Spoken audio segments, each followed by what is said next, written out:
नमस्कार, मी प्राजक्ता रेसिपी मराठीमध्ये तुम्हा सर्वांचं खूप खूप खूप मनापासून स्वागत।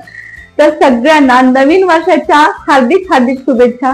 नवीन वर्ष सुखाचं, समृद्धीचं, आनंदाचं आणि भरभराटीचं जावो हीच ईश्वरचरणी प्रार्थना। नवीन वर्ष सुरू झालंय म्हटल्यावर काहीतरी गोड झालंच पाहिजे, म्हणूनच आज आपण तांदळाची खीर कशी बनवायची ते बघणार आहोत। अतिशय पौष्टिक, चवदार आणि रुचकरही म्हणू शकता तुम्ही। तर लहानांपासून मोठ्यापर्यंत आवडणारा हा पदार्थ आहे।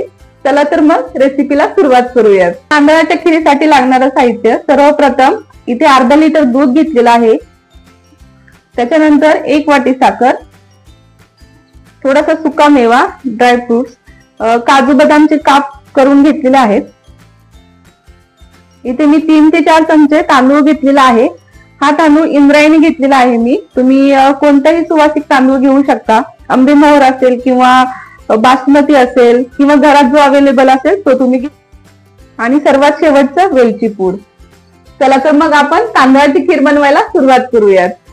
इथे मी अर्धा लिटर दूध घेतलेला आहे, गॅस चालू केलाय, कढई घेतलेली आहे। आता हे दूध जे आहे आपण त्याच्यामध्ये टाकूयात आणि चांगली दणकून उकळी काढूयात। दूध आपलं गरम होते तोपर्यंत आपण आपले तांदूळ बारीक करून घेऊयात। हे बघा, एक 15 ते 20 मिनिट मी भिजवून घेतलेले आहेत हे तांदूळ। आता आपण मिक्सरच्या भांड्यात घालून घेऊयात। एकदम फाईन पेस्ट ही नाही करायची, इडली डोशाचं जसं बॅटर असतं तसं नाही करायचंय आपल्याला।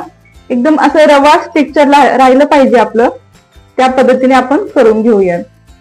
झालेला आहे आपला तांदूळ बारीक, हे बघा अशा पद्धतीने आपल्याला बारीक करून घ्यायचं आहे। जास्त बारीकही नकोय आणि जास्त जाडसरही नकोय, एकदम असं रवा राहिलं पाहिजे, त्या पद्धतीने करून घेऊ शकता। तर मग दुधाला उकळी आलेली आहे, आता साय मोडून घेऊयात आपण वरची, अशी मिक्स करूयात, सगळं ढवळून घ्यायचं आहे। त्याच्यानंतर हे जे आपण तांदूळ मिक्सर मध्ये बारीक फिरवून घेतले होते ते आपण याच्यामध्ये टाकायचे आहेत आणि ढवळून घ्यायचं आहे। एक 5-5 मिनिटाला आपल्याला हे ढवळून घ्यायचंय, नाहीतर खाली तांदूळ चिकटला जाईल। अशा पद्धतीने ढवळून घ्यायचं आहे आपल्याला सगळं। तांदळामध्ये जो स्टार्च असतो मग तो आपला तांदूळ खाली चिटकण्याची दाट शक्यता असते, त्याच्यामुळे काय करायचं आपल्याला हे 5-5 मिनिटाला असं व्यवस्थित हलवून किंवा ढवळून घ्यायचं आहे आपल्याला।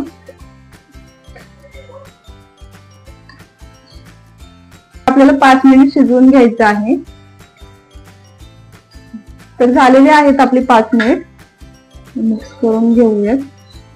आता काय करायचं, याच्यामध्ये सुका मेवा आपल्याला टाकून घ्यायचा आहे, मिक्स करून घ्यायचंय।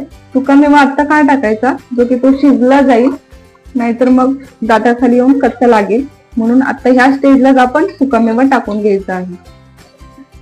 मिक्स करून घ्यायचंय, आणखीन एक 2 ते 3 मिनिट शिजवून घेऊयात। झालेले आहेत आपले 2 मिनिट, तर हे आपण असं एकदा ढवळून घेऊयात। आता याच्यामध्ये आपल्याला साखर टाकून घ्यायची आहे, याच्यामध्ये मी साखर टाकते। आता तुम्ही तुमच्या आवडीनुसार टाकून घ्या, मी 1 वाटी टाकलेली आहे। तुम्हाला कितपत प्रमाणात गोड हवंय त्याप्रमाणे तुम्ही टाकू शकता। मिक्स करून घ्यायचंय।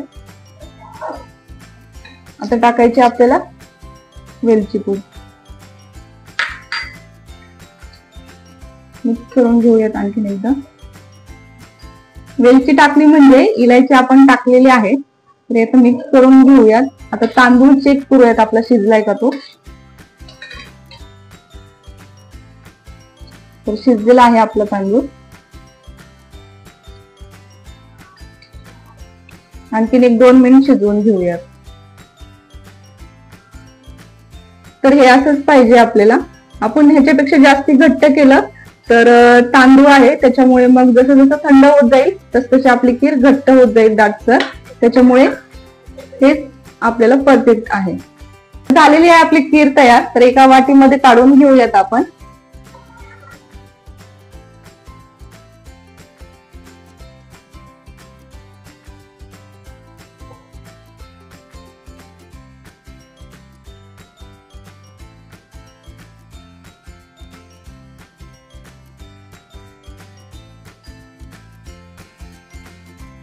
झालेली आहे आपली तांदळाची खीर तयार.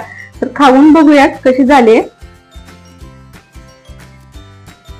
मस्त झाले. इलायचीचा वास पूर्ण उतरला गेलाय खिरीमध्ये. नवीन वर्षाला सुरुवात होते तर बाहेरचं भेसळयुक्त गोड पदार्थ आणण्यापेक्षा तांदळाची खीर आपण घरच्या घरी बनवू शकतो. अगदी घरच्या साहित्यामध्ये होते. घरात जे साहित्य अवेलेबल आहे त्याच्यामध्ये आपण बनवू शकतो. अगदी लहानांपासून मोठ्यापर्यंत आवडणारा पदार्थ आहे. तांदळाची खीरीची रेसिपी कशी वाटली नक्की कमेंट करून सांगा.